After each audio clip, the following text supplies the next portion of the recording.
Welcome friends, આપ સૌનું આપણી યુટ્યુબ ચેનલમાં હાર્દિક સ્વાગત છે. આજે આપણે ધોરણ 9 વિષય ગણિત પ્રકરણ નંબર 1 સ્વાધ્યાય 1.1 જોવાનું છે, જેમાં પ્રશ્ન નંબર 1માં આપણને જે પૂછેલું છે શૂન્ય વિશે, કે શૂન્યને સમય સંખ્યા કહેવાય કે નહીં, અને જો કહેવાય તો પછી એને આપણે પી અને ક્યુના સ્વરૂપમાં આપણે દર્શાવી શકીએ કે નહીં. તો પ્રશ્ન નંબર 1નો જવાબ કંઈક એ રીતે છે વિદ્યાર્થી મિત્રો, કે શૂન્યને આપણે સમય સંખ્યા કહી શકશું. એટલે આપણે કહી શકીએ કે શૂન્ય સમય સંખ્યા છે. અને જો સમય સંખ્યા હોય તો આપણે એને પી અને ક્યુના સ્વરૂપમાં દર્શાવવું પડે. તો આપણે એમ પણ કહી શકીએ કે શૂન્યને પી પૂર્ણાંક અને ક્યુ શૂન્યતર પૂર્ણાંકમાં પણ આપણે દર્શાવી શકીએ. તો કઈ રીતે? તો સિમ્પલ છે, આપણી પાસે શૂન્ય છે એક સંખ્યા, એને મારે પી અને ક્યુના સ્વરૂપમાં દર્શાવે તો પી આપણો ઉપર પૂર્ણાંક તરીકે શું હશે? શૂન્ય. ક્યુ તરીકે શૂન્યતર પૂર્ણાંક એ ગમે તે હોઈ શકે, એક હોઈ શકે. તો 0/1, 0/2, 0/3, અથવા આપણે આમ પણ લઈ શકીએ 0/-4, બરાબર. કેમ કે શૂન્યતર પૂર્ણાંક કીધેલું છે. શૂન્યતર પૂર્ણાંક એટલે કે ધન પૂર્ણાંક પણ હોય અને ઋણ પૂર્ણાંક પણ હોય, પણ શૂન્ય હશે નહીં. આ પ્રશ્ન નંબર 1નો કંઈક જવાબ આ રીતે છે. શૂન્ય પણ એક જાતે સમય સંખ્યા છે. હવે આપણે આગળ ચર્ચા કરીએ પ્રશ્ન નંબર 2ની. તો પ્રશ્ન નંબર 2માં આપણે જે જોવાનું છે, કોઈ પણ બે સમય સંખ્યા આપેલી હોય એના વચ્ચેની સમય સંખ્યા કેટલી. તો આ પણ એક ક્યારેક સ્પર્ધાત્મક પરીક્ષામાં પૂછાઈ શકે એવો પ્રશ્ન છે, કે બે સમય સંખ્યા વચ્ચે કેટલી સમય સંખ્યા આવેલી હોય.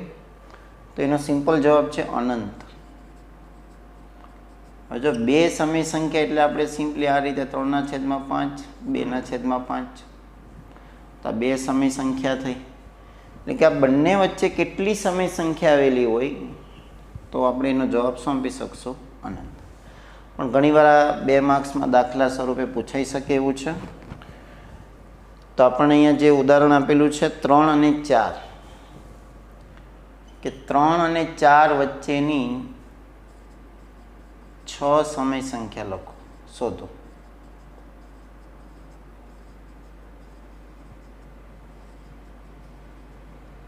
તો 3 અને 4 વચ્ચેની 6 સમય સંખ્યા આપણે શોધવાની કીધેલી છે. તો એક મેથડ આપણે જે આ 6 જેટલી શોધવાની કીધેલી હોય છે ને ત્યાંથી જ આપણે આગળ વધવાનું. તો 6 + 1 કરીશું આપણે. તો 6 + 1 બરાબર કેટલા થશે? 7. તો આપણે જે આ સંખ્યા આપેલી છે એના છેદમાં આપણે 7 લઈ આવશું. તો જો મારે 3/7 લઈ આવવા હોય તો જો છેદમાં 7 મૂકેલા છે તો એનો મતલબ કે મારે અંશમાં પણ મૂકવા પડે. તો અહીંયા આપણે ગુણ્યા કેટલા કરીશું? 7. તો 3 + 21, 21/7. ચાલો બીજી સંખ્યા આપણી કઈ છે? 4. તો જો મારે 4/7 મૂકવા હોય તો અંશમાં પણ કેટલા મૂકવા પડે? 7 મૂકવા પડે. તો 4 + 28, 28/7. તો જો આપણો જવાબ ઓલમોસ્ટ આવી જ ગયેલો છે. 21/7 અને 28/7. આ બંને વચ્ચે કઈ કઈ સંખ્યાઓ આવે? તો કે 22/7, 23/7, 24/7, 25/7, 26/7 અને 27. તો તમારે અહીંયા જવાબમાં લખવાનો માંગેલ 6 સમય સંખ્યાઓ.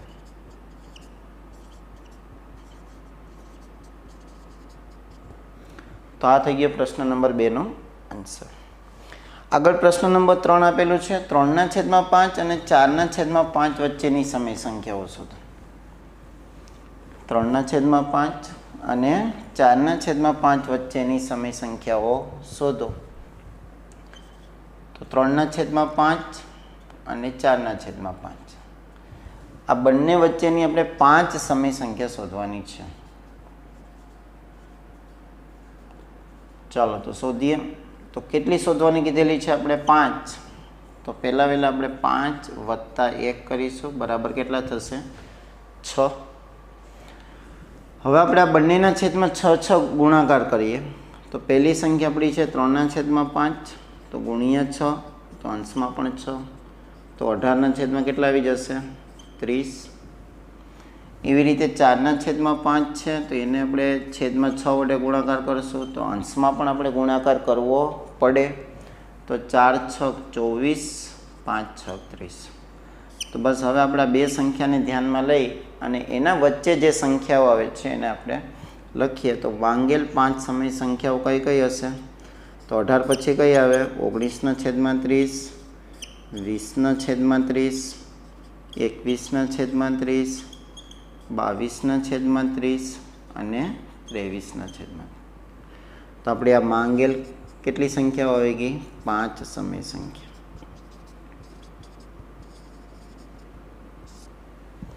તો આ રીતે આપણે દાખલાઓનું સોલ્યુશન કરી શકીએ.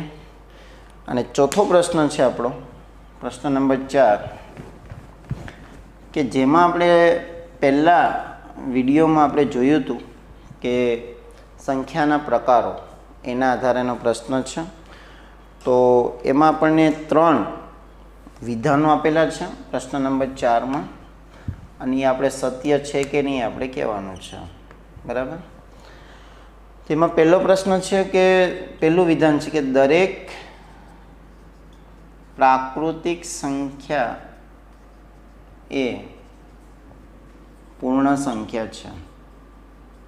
દરેક પ્રાકૃતિક સંખ્યા એ પૂર્ણ સંખ્યા છે. તો આપણે કહેવાનું છે કે આ વિધાન સત્ય છે કે અસત્ય. તો આનો જવાબ કંઈક આ રીતે છે કે આ વિધાન સત્ય છે. તો તમે જે વિડીયો ન જોયો હોય તો જોઈ લેશો, બરાબર. એની લિંક આપણે આ વિડીયોના નીચે આપણે મૂકી દઈશું. શા માટે સત્ય છે વિધાન? તો જો દરેક પ્રાકૃતિક સંખ્યા પૂર્ણ સંખ્યા છે, તો પ્રાકૃતિક સંખ્યાનો સમાવેશ કેમાં થતો હોય છે? પૂર્ણ સંખ્યામાં. એનું કારણ લખી શકીએ, કારણ કે પ્રાકૃતિક સંખ્યાનો સમાવેશ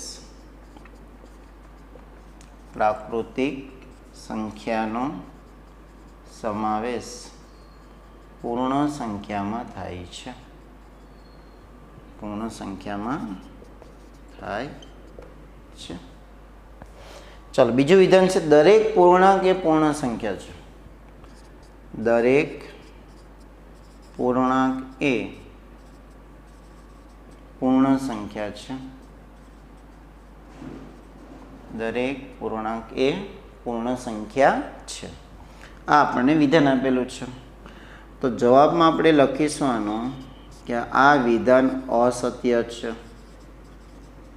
આ વિધાન કેવું છે? અસત્ય છે. કારણ તો જો અહીંયા પૂર્ણાંક ત્રીજા નંબરનો પ્રકાર છે ને પૂર્ણ બીજા નંબરનું છે, તો ત્રીજો નંબર બીજા નંબરમાં આવી શકે નહીં. કેમ કે પૂર્ણ સંખ્યા તો આપણે 0, 1, 2, 3 એ સંખ્યા છે, અને પૂર્ણાંક સંખ્યા એટલે -3, -4, -5, -9 આ બધી પૂર્ણાંક સંખ્યાઓ છે. તો આ સંખ્યા આ સંખ્યામાં આવતી નથી, કેમ કે અહીંયા જો પ્લસ છે બધી, અહીંયા માઇનસ પણ આવી શકે, કેમ કે પૂર્ણાંકમાં ધન પણ હોય અને કેવી હોય છે? ઋણ પણ હોય છે.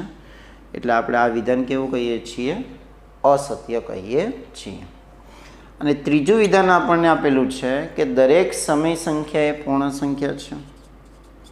દરેક સમય સંખ્યા એ પૂર્ણ સંખ્યા છે.